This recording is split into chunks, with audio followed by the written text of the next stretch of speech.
Hello everyone, আসসালামু আলাইকুম। আজকে আমি নিয়েছিলাম সাদা ভাত, কাঁচামরিচ, তেলাকুচির পাতা ভর্তা, মানে তেলাকুচি গ্রাম অঞ্চলে দেখা যায় রসুন দিয়ে বাটে, সেই তেলাকুচি পাতা ভর্তা, একটা ডিম সেদ্ধ নিয়েছিলাম। এখানে আমার প্রেশারটা আজকে অনেক লো ছিল, এই জন্য ডিমটা নিয়েছি। আর পাঙ্গাস মাছের পেঁয়াজের দো পেঁয়াজা যেটাকে বলে, মানে বাঙালি বলে পাঙ্গাস মাছের ভুনা, শর্ট বাঙালি। আরও ছিল আলুর ঘাটি। আমাদের মানিকগঞ্জ জেলায় আলুর ঘাটিতে খুব বেশি বিখ্যাত। এটা যারা রান্না করতে পারে অনেক বেশি মজা লাগে। আর এক গ্লাস পানি নিয়েছিলাম, কারণ পানি ছাড়া আমার তো চলেই না। পানির অপর নাম আখি, আর আখির অপর নাম আমি।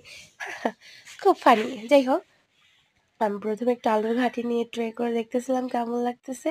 তো একটু খাওয়ার পরে মনে হলো যে আমি একটু অন্য কিছু দিয়ে ট্রাই করে দেখতে পারি।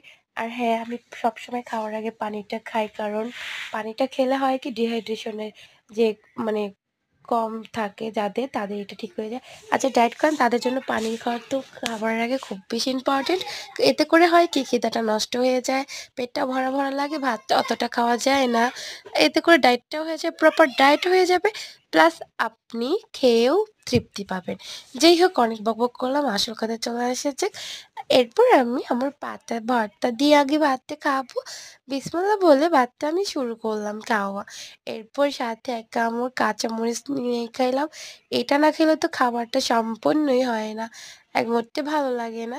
তো যাই হোক, অনেক কথা বলতেছি।